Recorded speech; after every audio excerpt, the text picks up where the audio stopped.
found yourself, whether you meant to or not, on I wonder where that goes. And this is the Milk Run edition of I Wonder Where That Goes, inaugural episode. And why is it called the Milk Run? Perfectly reasonable question, and the answer to that is, during COVID here in France we had lots of restrictions, as much as anybody else did, I'm certain. And one of the things you were allowed to do was go and get your shopping, obviously. So what I did, which may or may not be all that kosher, is I went and got the shopping 50 k's away on the motorbike. Nobody ever gave me any grief about it, and so I got a 100k ride in whilst still complying with the law. And of course on a motorcycle you're about as socially distanced as you can get, right? So yeah, that wasn't, I think, sort of anti-social way of looking at things. So anyway, that's why this is called the Milk Run, because I am actually going to go to the shops. You're not going to walk with me around the shops, why would you? You've been to the shops before. But we're going to talk about some stuff while I'm at the shops. No, not while I'm at the shops, while I'm riding to the shops. Just put my hand across the camera probably. Just trying to work out the whole setup here, so you're going to have to forgive me. Now, what was I going to talk about? I had several things I was going to talk about, and one of those things was not so much getting nicked by the police, which is something that my good mate on Bikes, Cars and Chat, check it out, the link's in the description, or is constantly linked to my channel. His stuff's much more professional than mine. Anyway, he did that recently, and it just got me thinking about talking about guns. Now that might be a strange thing for a British Australian living in France to talk about, but yeah, guns. And what's it got to do with motorcycles, you will find out shortly. But so I've been threatened with guns 3 times that I'm aware of, at least. Maybe somebody threatened me with a gun when I wasn't looking. 2 of those were in the same month in America, and in a way don't count, but I will briefly describe them. And the third one was in Holland and had very much to do with motorcycles. So I'll talk briefly about the first 2. When I was 21, I went to America backpacking and, you know, travelling around in, this is, crikey, 21, this is the end of the 80s, and so, you know, I was wearing board shorts, denim jacket, purple rucksack. You couldn't have seen me as anything other than a tourist. But anyway, one time in Chicago I walked into a metro station and asked where the trains went of a security guard. It was really noisy down there because there were trains and all sorts of shit going on, and I couldn't hear his answer, so I stepped closer to him. I wasn't like right up in his grill or anything, but I sort of went from 3 meters away to 2 meters away, so still out of arm's length, and he pulled his gun on me and said, don't come any closer.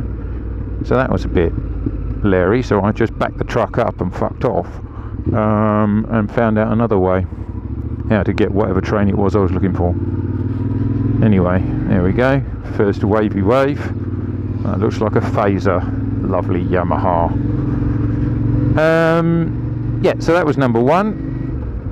Then about 3 weeks later, I was travelling with a French bloke, which you know, brings its own excitement. And he was driving, I was sleeping. We were somewhere in, I don't know, bumfuck Arizona or something. And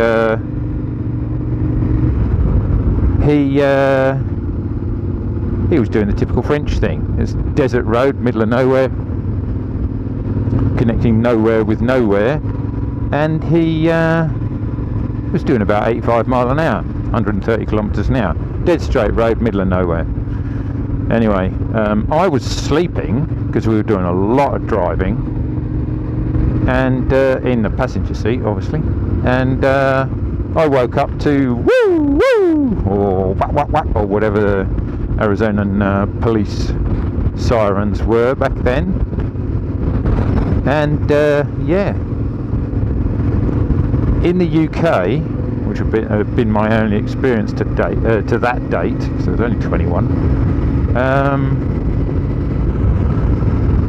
you stop the car, turn the car off, and if you're being particularly what's the word I'm looking for? Diffident? No, that might not be the right word. Apologetic, something along those lines. If you're being particularly smarmy, then you even get out of the car and sort of like stand next to it and hang your head and look very, very sheepish. So I woke up and we'd been pulled over, and I said quickly to Jacques, of course his name was Jacques, "Well, what's going on?" He goes, "Me, I've been speeding," and I'm like, alright.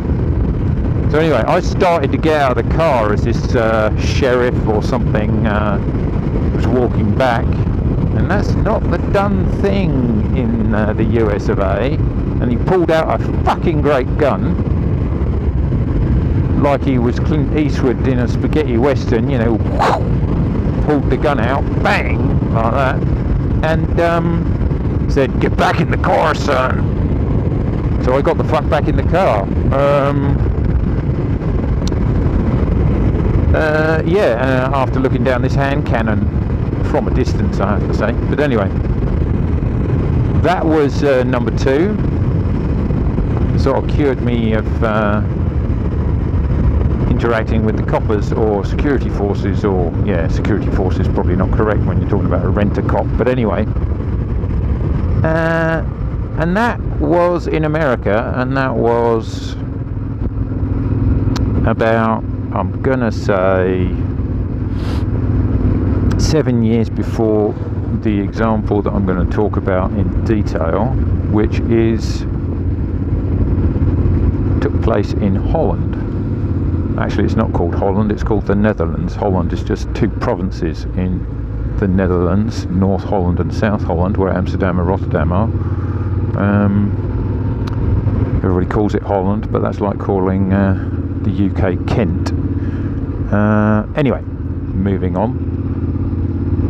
I was living in the Netherlands, or Nederland, and I was on a shitty, I don't know, November, December. It was shitty weather anyway, it was cold. It was coming up the A2 from Maastricht to Amsterdam. I had my girlfriend on the back, shitty weather, and we were wearing leathers, we were wearing wet gear over the top. We had, you know, like 15 jumpers on, like you always do. And we're going along on my GPX 750R, which I might have mentioned in a previous video. I think I did. And you know, we're just bootling along on the motorway. It's cold. We're trying to make a mix of getting there and not freezing to death. Anyway, all of that's irrelevant. She's sitting on the back, I'm driving along, got a big tank bag, not like this little thing here. Oh yeah, by the way, meet Gilbert. And I clock in my mirrors, that there's a police van following me. And if you've ridden motorcycles for any length of time, definitely back in the 80s and 90s, we were always getting nicked. Just just for shits and giggles, just always getting nicked. Anyway, so I was just keeping an eye on this thing. I was doing, you know, the speed limit's 120 kph. I was not speeding. I was doing, let's say, 100, 110. Might have been doing 120, but in any case, I was not speeding, that's for sure. And it just sat there. And he just sat there and he just sat there for kilometres after kilometres. It's not like half a kilometre and then he nicks you while he's checking your plate or something like that. Or, you know, thing moves on. Anyway, we go past a few junctions and he's still sitting there. And a couple of police bikes come on in front of me. So he's behind me, the police van's behind me, and the police bikes have come on a junction near a big town called Utrecht, in just about the centre of Holland. And one sits right in front of me, one sits in lane 2, outrigger, and they've got me boxed, right? I'm like, what the fuck's going on here? So I'm just doodling along. Nobody's overtly said anything to me.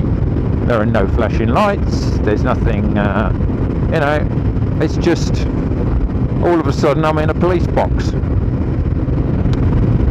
Then the guy in front starts waving at me, hand signals of an unclear nature, I will point out.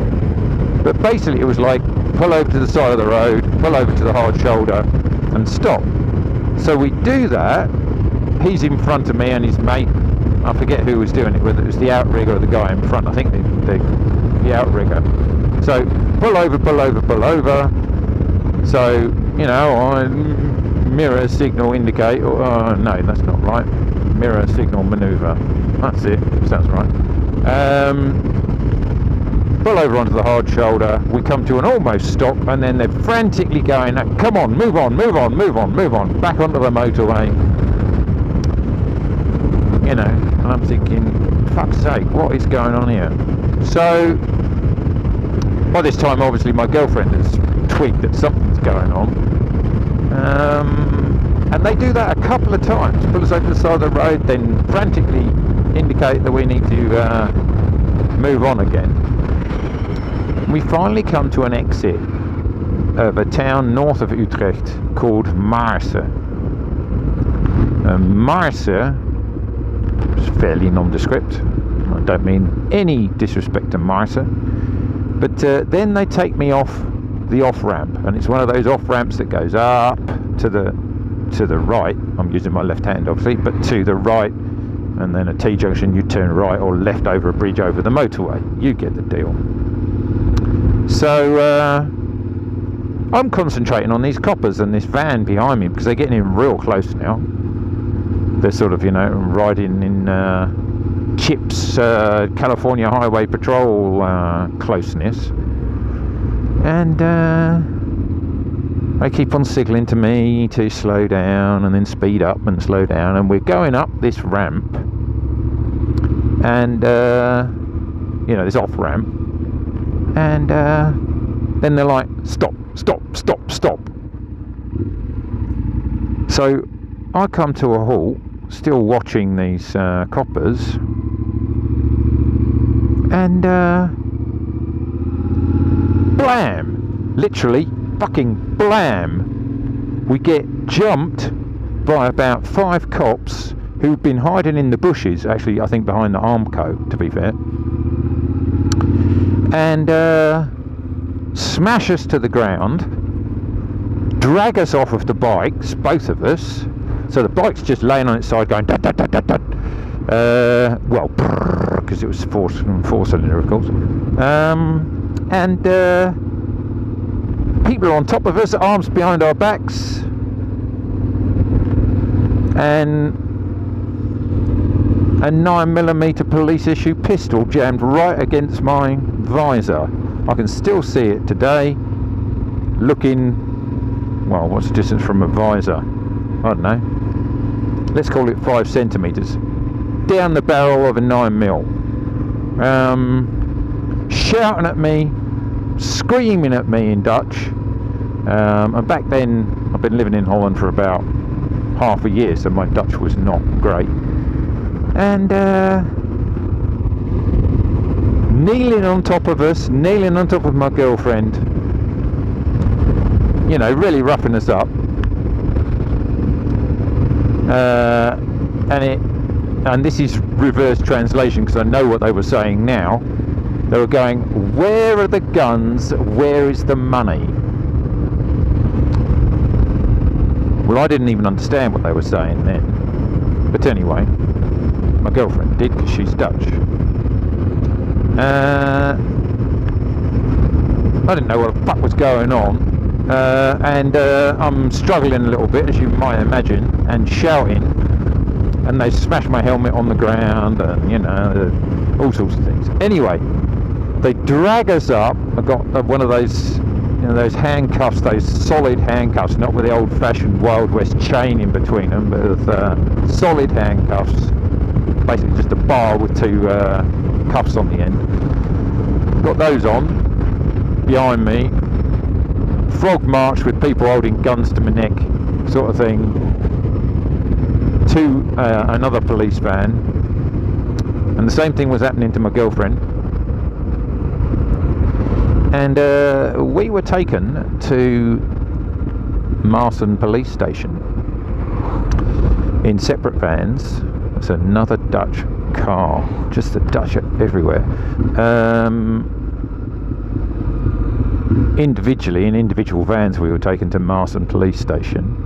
Then we were interrogated individually. And you're nice and close to me, mate. You understand that this is a village, and you're going to overtake me, are you? You do understand this is a fucking village, you numbskull. I'm doing 50. Fuck you think you're doing, dickhead? Anyway,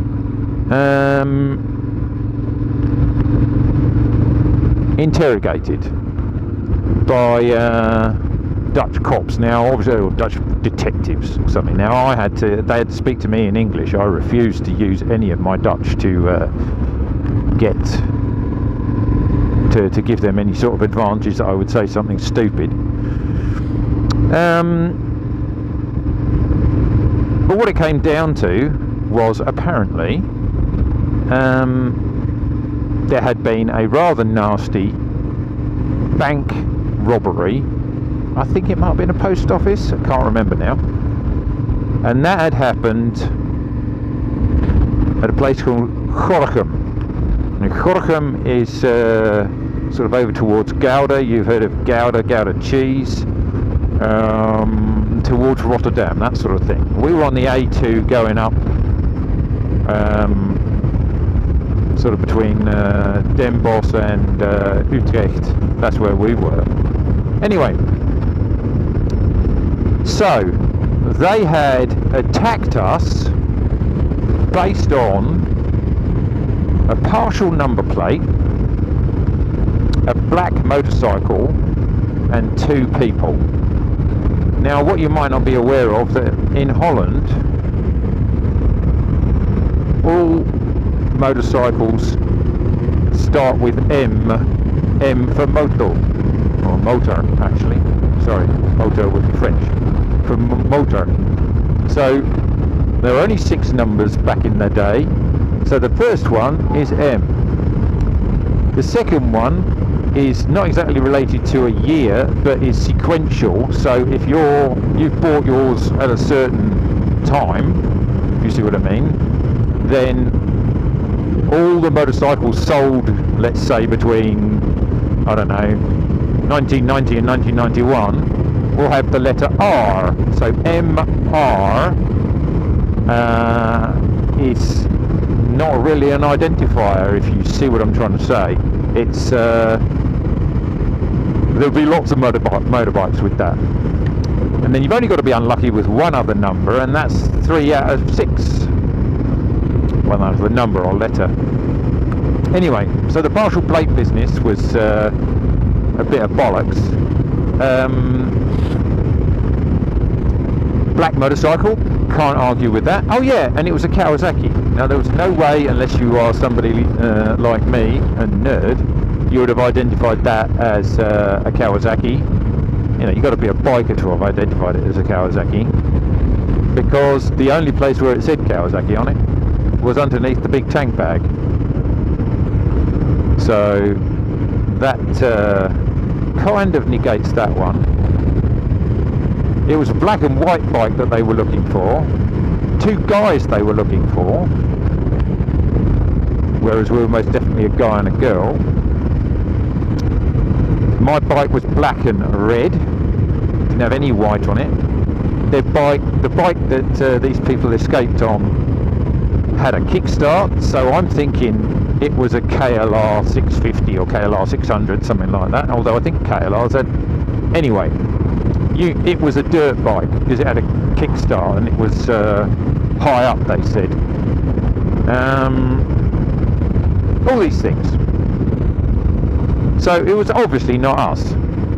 And most importantly, I think, is that we were so far away from when it happened, more Dutch people, so far away from when it happened, that we would have had to do 140 kilometers an hour from the moment we had completed this fictitious robbery. Well, the robbery wasn't fictitious, but our part in it was. Here comes somebody else. I'm doing the speed limit. Welcome to France. And if one goes, they all go. So we would have had to do 140 kilometers an hour from the post office, through the village, out onto the motorway, not stopped, and that's an average, right, of 140, so you're more likely doing 200 to get an average of 140.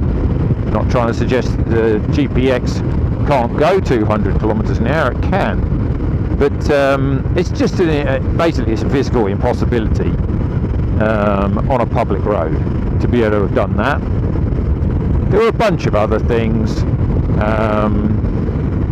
but I think as they were talking to me, I mentioned 9 things, and it so happened that my girlfriend was mentioning sort of, I don't know, 5, 6, 7 of those 9 things as well.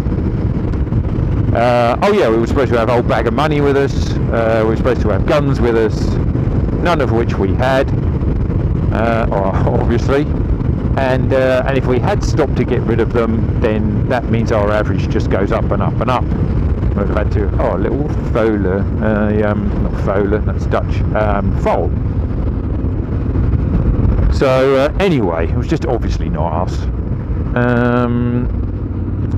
And then they didn't believe us. They were happy. They thought they'd got their man and woman in this case, boy and girl really. But anyway, they were just dead chuffed. They'd caught the bad guys straight away. All the inconsistencies didn't matter a toss. They put us in the cells after stripping us of our clothes down to just, sort of your underwear. I had some bike shorts on, I was allowed to keep those on, and a jumper or a t-shirt or something. I'm not sure what my girlfriend was allowed to keep on, but probably be something similar. And you just put in a cell, and during this interview I had some police provided lawyer, some young bloke who was just sort of like cutting his teeth. Anyway, so I was telling all this to him, and he was and also to the no, that's right, got to get this right. I was telling all that to him before I was interviewed by the coppers. That's right. Because they weren't allowed to interview me before I'd had legal representation or consulted with a legal doohickey. That's how it went. And so he said, well, I'm going to be here, I'm going to go and tell the police all this.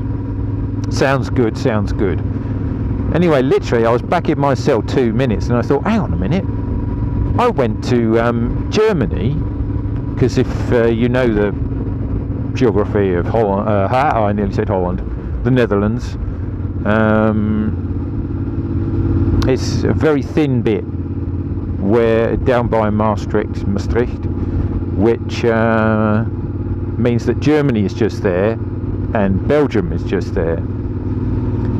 And so back in the day, and now still actually, Germany's a place to get cheap fuel. So I'd actually got off the motorway, dropped into Germany, it was only like 3 or 4 k's, got fuel with my credit card, and that credit card stub was still in my wallet, which obviously they had. And even though it was, you know, not particularly electronic back in the day, I did get a timed receipt. It was electronic enough to have a timed receipt. So that puts me, or at least my credit card, in Germany at a specific time, which then just made it impossible to be the other side of Holland. The Netherlands. The other side of the Netherlands, which is not a big place, but still, it's a couple 100 kilometres, doing crime when I was getting petrol. So I got on the old intercom and said, you know, I need to speak to my lawyer. I've remembered something else. Oh yeah, and I reset the trip.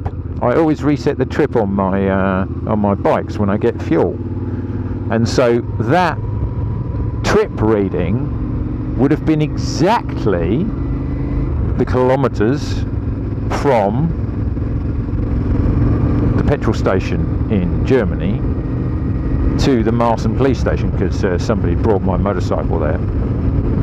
Anyway, go on the intercom and I say I need to speak to my lawyer again. Oh, he's gone. What do you mean he's gone? We're supposed to be explaining everything. No, he just left after he's spoken to you. Do you want to speak to a detective? And probably I shouldn't have done this, but I was like, yes, I do want to speak to a detective. And so I went through everything again, and it came up to 10 individual points, including my receipt. So we were, I'm going to call it what it was, we were attacked at about 1 o'clock in the afternoon. This is now about 10:30, 11 o'clock at night. Go and see this detective. I explain everything, and the receipt, and the trip meter, and he goes, oh, right, okay. Well, we're gonna let you go. I was like, don't fucking believe it. This is just a, what's it called? Kafkaesque nightmare, and it seems like you're gonna let me go, or let us go. Took me into another room. There was my girlfriend, all tear stained, but you know, resilient kind of thing, and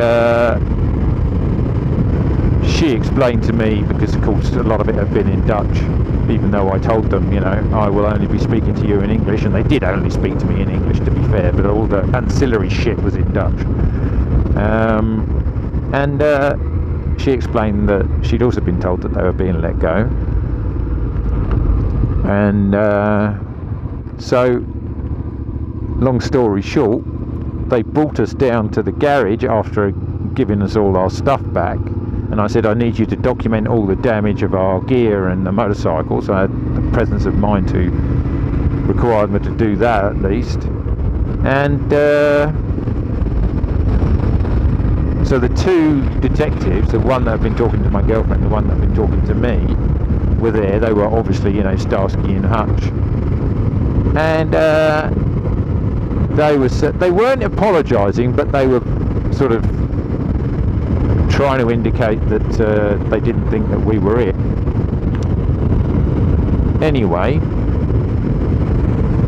we're getting togged up. This is now... Oh, that's right. I forgot something. We'd actually, once we were taken to Maarssen, we were taken all the way to Gorinchem, which is like 100 kilometres in handcuffs in the back of a police van. And that's where the interviews had taken place.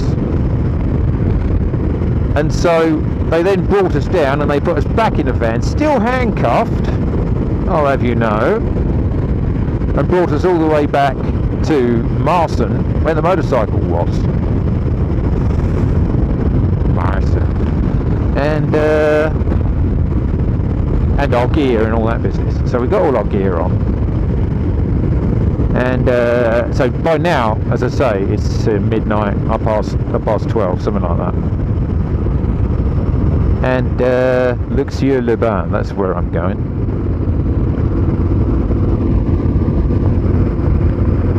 Just as we're about to get on the bike and fuck off out of this nightmare,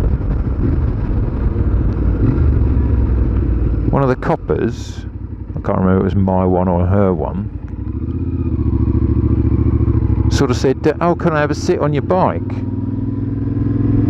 And I think I'm only about, I don't know, 25, 26 at this point, can't really remember now. I'm going to go with about 23, 24 actually.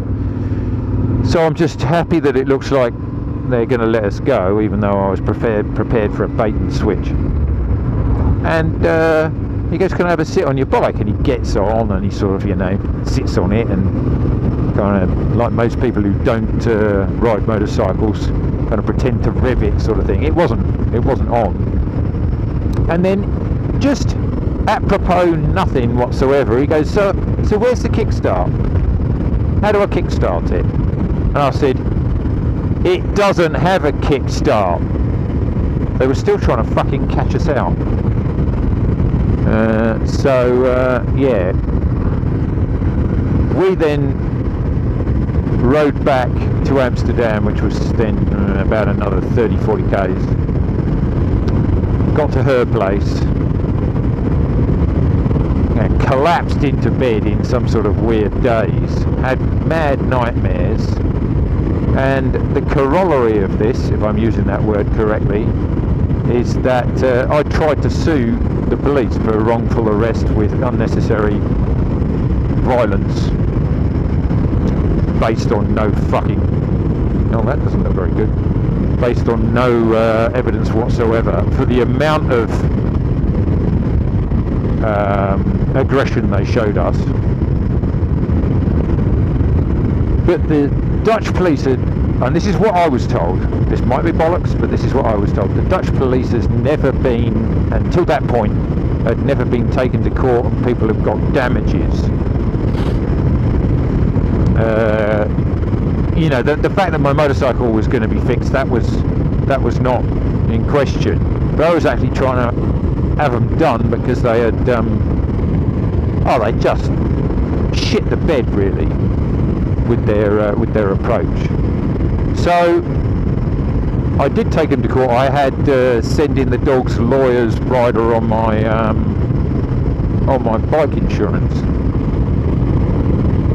and we actually did get some compensation is the right word, isn't it?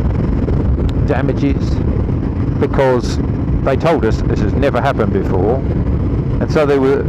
My lawyer from the insurance company was actually quite surprised that we even got anywhere. And guess how much we got? It was either the highest or the first payout. We got 1,000 guilders. Now, to put that in perspective, that is probably about what was it now? 300 euros? I can't remember now what the conversion was. I think it was 2.2. So it might have been 400 euros, 500 American dollars, 300 quid. I don't know, that sort of number.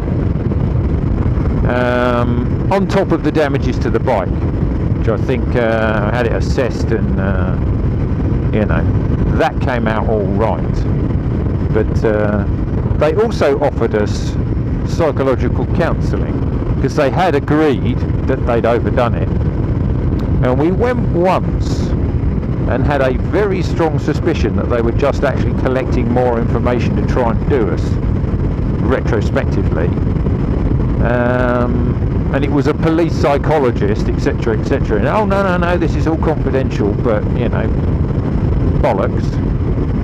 So yeah, we went once, were unhappy about it, and never went again. And just to a final note on that, a year later, 6 months later, I can't really remember now. It was shortly afterwards, so I'm going to say 3-6 months, something like that. The next summer, because this was what happened in winter.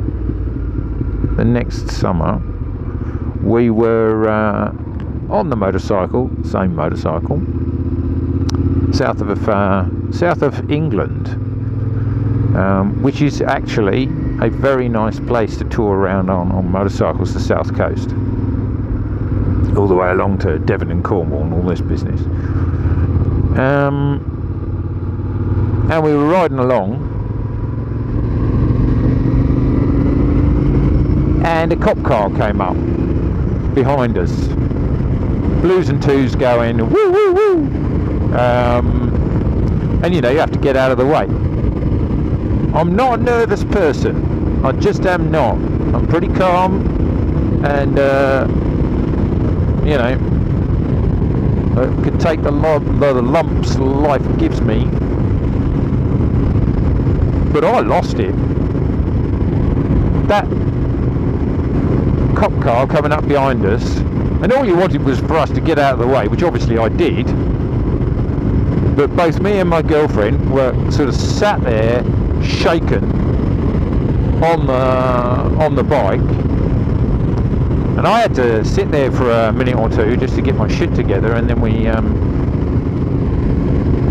moved on and stopped at a cafe or something like that. But that had a lasting, well, it had a long tail, let's say that, and I'm not going to say it had a lasting effect on me, but it had a long tail.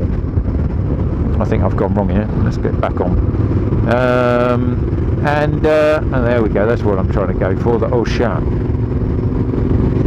If anybody's been to France, they'll know about the Ocean. 2 minutes, okay. So, yes, that was guns in face, major aggression, lack of information on their part, and still just happy as Larry that they got their, you know, they made their first man. And that was the lovely, fuzzy, kindly Dutch people who did that. And I know coppers, I know motorcycle coppers even, and you know, they're regular people like you and me, and there's good ones and not so good ones, I'm sure. But if you go and fuck with somebody based on piss poor information, you shouldn't be doing that job. That's my point.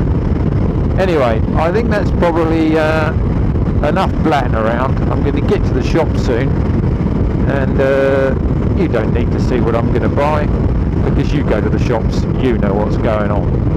So anyway, folks, this has been a ride in France. I wonder where that goes, milk run version, and I hope well, I hope that was an interesting little vignette for you. Alright folks, cheers.